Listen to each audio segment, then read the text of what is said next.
السلام عليكم ورحمة الله وبركاته رمضان مبارك سو مقبول داودي الميل كاستيات جوجتان كسو دوادا برنامج كافالغين تي عيارها هلا بمان كاستيات كلا سعوديان بوارتينا يوتيوب كي عيارها لا تيستوحان اينا كلمة ودن بهوريالكا بريماليغا لعياري إليوا الوحان موداين هوريالكا بريماليغا وهو سيقاليها وجيالكا ستي او اللو ديدا هنا يدبال ديغان waxaa soo kaleetay eegayna cagaayo dalka Talyaaniga sida waxa daradii ku dhacday kooxda kubadda cagta Juventus iyo laacibkii weynaa ee Ronaldo anta suuq ayaan soo kaleetay eegidena Sancho ayaan eegana waxaan soo kaleetan si gaar eegi doona ciyaaryahan Harry Kane caladiisa iyo dabcan ciyaaryahan Neymar Jr la filaya inuu dib ugu laabto cagaayo kooxda kubadda cagta waxaa soo kaleetay eegi doona maanfalaqeen gaar ku sameyn doona cagaayo La Liga Isbaanishka mooda iminka inuu yahay mid aan marnaba la sadaalin karin kooxaha Atletico Barcelona Real dhamaantood waxay doonayaan ku guuleystaan La Liga Isbaanishka hadaan ugu cusubtahay subscribe noo saar hadaan ay mutana like ugu dhiirigeliso inaan la saaxiibo wanaagsan sida oo kale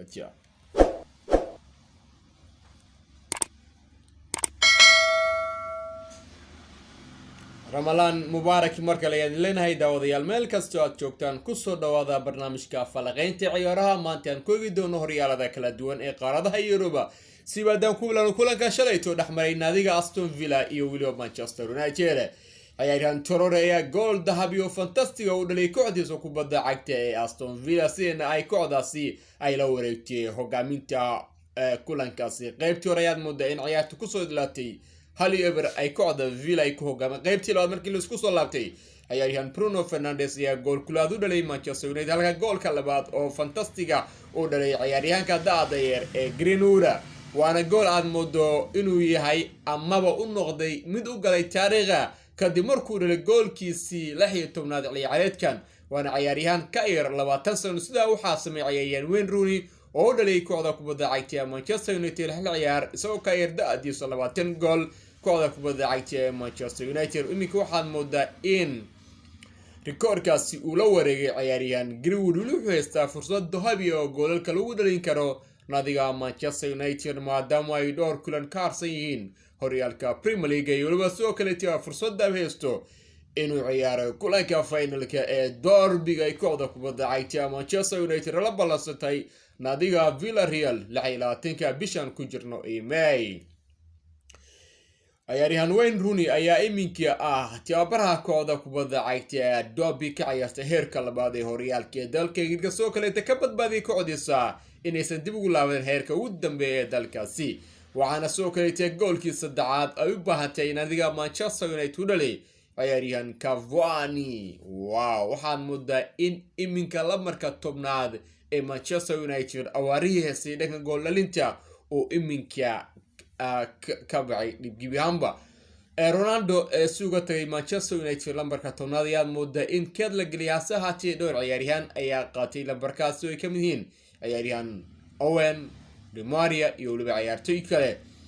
dhanka kale hadii aanayno naadiga Arsenal ayaa waxay saddex hal direen naadiga West Bromwich Albion kaasad moodaa in iminka la xaqiijiyay kooxda kubadda cagta West Bromwich Albion inay dib u laabteen heerka labaad ee laga ciyaaro dalkaas Ingiriiska ciyaaryahanada kale Smith Rowe Pepe iyo William ayaa saddexda gool ee naadiga Arsenal u dhaliyay guusha ay gaartay Arsenal moodaa in aysan wax macna asaasay ku fadhid inkastoo iminka aysan ku jirin kaalmihii Champions League iyo kan Europa League agayo Talyaaniga hadii aanayno kooxda kubadda cagta Juventus ayaa habeen ku caleeyay 3-0 waxa dirtay naadiga Milan tani ayaa waxay musiibo ku noqotay kooxda kubadda cagta ee Pinozero ama Juventus maamulyo macallin Pirlo iyo waliba horkaayo laacibkooda weyn ee Ronaldo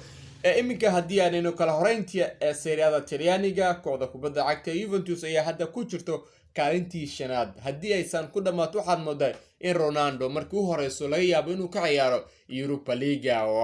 runtii waa wax aan caadi ahayn hadii aanayno saddexda kulan oo dhiman naadiga Juventus kooxda kubadda cagta Sassuolo ay la ciyaari doonaan Arbacada halka soo kaleetay la balansan yihiin naadiga Inter Milan ahna naadiga ku guuleystay horyaalka dalkaas Serie A 10 sano kadib waxa soo kaleetay naadiga Juventus la ciyaari doonaan naadiga Atalanta iminka ku jira kaalintii labaad oo leh 72 dhibcood halka kooxda kubadda cagta Juventus ay leedahay 69 dhibcood waxaan moodaa inay ka hooseeyaan oo kaliya 3 dhibcood balse haddii Juventus badiyaan aad moodaa inay deeqada kala bixi doonaan kooxda kubadda cagta Atalanta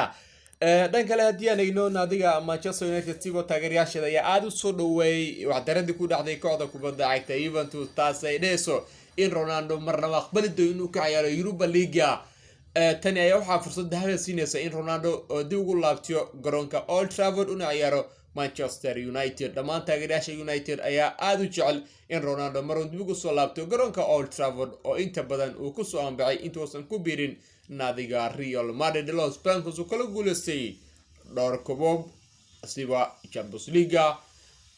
Copa del Rey La Liga iyo waliba abaalgudyooyin kale oo muhiim ah sida The Ballon d'Or afar jeer dhan kale haddii aan eegno ama aan eegno xagayo dalka Isbaanishka siba La Liga ayaad moodaa inuu yahay mid iminka aan la sadarin karin kooxda kubadda cagta Barcelona iyo Atletico ayaa ku heshiiyay inay dhibci kala qaataan sidayna ay kulanku ku soo idlaaday ever waxaa la isdhay kooxda kubadda cagta ee Los Blancos ama Real Madrid ayaa ka faa'iideysan doonto fursadan dahabiga balse maysan noqonin kulankii ay la yeesheen naadiga Sevilla ayaa wuxuu ku soo idlaaday 2-2 qaybtii hore ayaad moodeen ciyaaraan Fernando u dhaliyay gool fantasiga kooxda kubadda cagta Sevilla qaybtii labaad markii lagu soo laabtay ciyaaryahan Asensio ayaa goolkii barbar dhaxa u dhaliyay naadiga Real si ciyaartu ay ku noqotay 1-1 hase haatee dhowr daqiiqo kadib ciyaaryahan Rakitic ayaa gool kulaad u dhaliyay naadiga Sevilla sida ayna kooxda kubadda cagta Sevilla ay la wareegtay hoggaanka kulankaasi daqiiqadii ugu dambeeyay ciyaaryahan Hazard ayaa gool ay u baahantay kooxda kubadda cagta Los Blancos u dhalisay ciyaartu ay ku soo dilatay 2-2 xagga kala horeynta haddii aanay wili waxa hogaaminayso naadiga Atletico Madrid ee kooxda kubadda cagta Barcelona ku xubaantiin dhammaan ay wala badiyaan soo kaleetay laga badiyo kooxda Atletico kooxda Real ay galaan baraajo wow agayo xanta suuqa kala iibsiga ciyaartoyda haddii aan eegno kooxda kubadda cagta Borussia Dortmund ayaa waxay ku wargeliyeen naadiga Manchester United haddii ay doonayaan adeega ciyaaryahan Sancho inay miiska soo saaraan adduun dhan 80 milyan United ayaa diyaar u ah in ciyaaryahankan ay helaan iyagoo sidoo kale diyaar ku laha in qorshe walba ay doonayso naadiga Borussia Dortmund ay iminka la filay inay miiska u saaraan ciyaaryahan Sancho ayaa ciyaar muhiim u ah naadiga Manchester United iyagoo doonaya laba ciyaareed oo dhan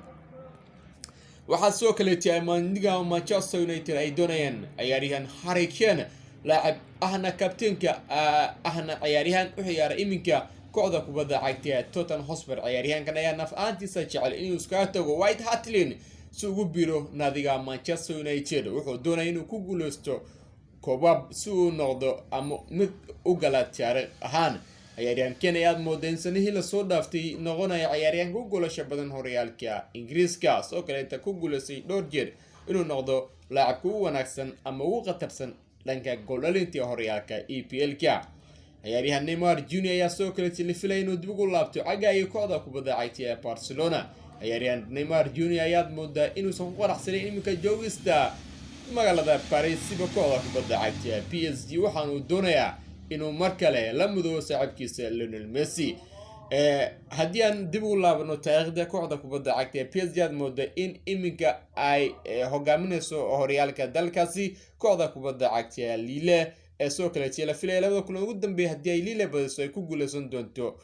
Ligue 1 dalka Faransiiska in ka badan 10 sano sporti wanaga inta ciyaaray